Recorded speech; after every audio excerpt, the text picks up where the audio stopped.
আচ্ছা, পলাশ সাহার চলে যাওয়ার জন্য আপনি কাকে দায়ী করেন? ম্যাক্সিমাম মানুষের উত্তর হবে তার বউয়ের জন্য। বাস্তবে চিন্তা করলে দেখবেন দায়ী ছিল কিন্তু পলাশ সাহা নিজেই। তিনি তার বউ এবং মা দুজনকেই ভালো রাখতে চেয়েছেন, কারণ দুজনকেই তিনি অসম্ভব রকমের ভালোবাসতেন। প্রকৃতপক্ষে একই ছাদের নিচে মা আর বউকে ভালো রাখা কোনোভাবেই সম্ভব না। আপনি মানেন আর নাই মানেন, বাড়ির ছোট ছেলে মায়ের নারী ছেঁড়া ধন। তারা কোনোভাবেই ছেলের আশেপাশে অপর কোনো নারী ঘুরঘুর করুক সেটা একেবারেই পছন্দ করেন না। কিন্তু ছেলের যখন বিয়ের উপযুক্ত বয়স হয় তখন তো আর তাকে বেঁধে রাখতে পারবে না, এটা বাধ্য হয়েই ছেলেকে বিয়ে দেয়। আর অনেক সময় ছেলের বিয়ের বয়স পার হয়ে গেলেও তারা মায়ের কাছে কচি শিশু হয়েই থাকে। তাকে বাধ্য হয়ে বিয়ে দেওয়ার পরেই তাদের আসল রূপ বউয়ের সামনে প্রকাশ পায়। এখানে বলা বাহুল্য, শাশুড়িদের দুইটি রূপ থাকে। ছেলের সামনে তার বউয়ের সাথে এক রূপ আচরণ করে, আর বউ একা থাকলে তার আরেক রূপ। শহরের শাশুড়িদের তুলনায় গ্রামের শাশুড়িরা কিন্তু বেশ ক্রিটিক্যাল হয়। গ্রামের শাশুড়িদের আবার বংশধর মিলে তাদের একটা গ্রুপ হয়, সেখানে বউকে নানান রকমের অপমান অপবাদ দিয়ে আনন্দ উল্লাস করা হয়। এর কারণটাও বলে দেই, শহরের শাশুড়িরা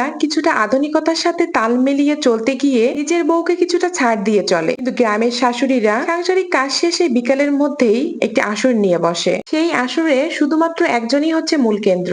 পলাশ সাহা হয়তো এটা ভুলে গিয়েছিল, দুই নৌকায় পা দিয়ে কখনোই চলা সম্ভব না। তাই হয়তোবা মানসিক যন্ত্রণা সহ্য করতে না পেরে নৌকার মাঝি নিজে থেকেই পানিতে লাফ দিয়েছেন, যার পরিণতি সেটা হয়তোবা আপনারা অনেকেই এতক্ষণে বুঝে গেছেন। কিন্তু তিনি যে সিদ্ধান্তটা নিয়েছেন এটা পরিপূর্ণ একটা ভুল সিদ্ধান্ত।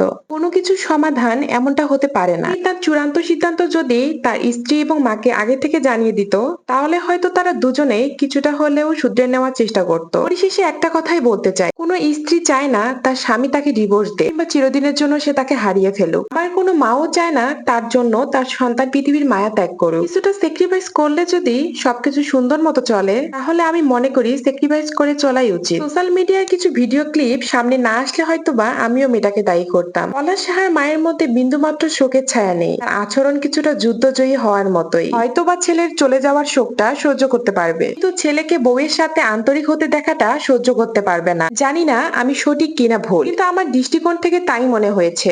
জানি না কি সত্য কি মিথ্যা, শুধু জানি কেন জানি কষ্ট লাগছে। একটা পরিবর্তন আসুক, একটা সামাজিক পরিবর্তন আসুক। খুব দরকার জানেন একটা সামাজিক পরিবর্তন আসা। লাখ লাখ মানুষ ক্ষতিগ্রস্ত হচ্ছে, মানসিকভাবে ক্ষতির পরিমাণ অনেক বেশি। মানুষ সংসারকে ভয় পায় আজকাল।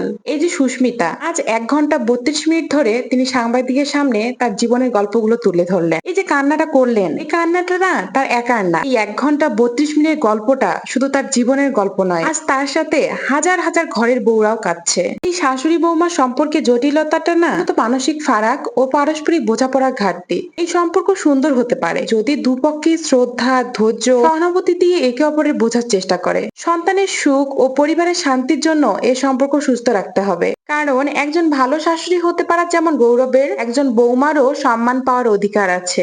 যে এত কিছু হলো, আমার মনে হয় পলাশের মার উচিত ছিল ছেলের শান্তির জন্য হলেও আপোষ করা। ছেলের সংসারিক সুখ শান্তি কোনো মায়ের কাম্য নয়, কেন তাদেরকে ছেলে দিলেন না? আজকে মায়ের অ্যাগ্রেসিভ বিহেভিয়ারের কারণে ছেলের জীবন কেড়ে নিল। যদি ছেলে দাম্পত্য সুখ শান্তি সহ্যই করতে না পারেন, তাহলে তো আপনি মা নন। জানি না আমি সঠিক কিনা ভুল, কিন্তু আমার দৃষ্টিকোণ থেকে তাই মনে হয়েছে। আপনাদের কাছে কি মনে হয়েছে অবশ্যই কমেন্ট করে জানাবেন। ধন্যবাদ সবাইকে।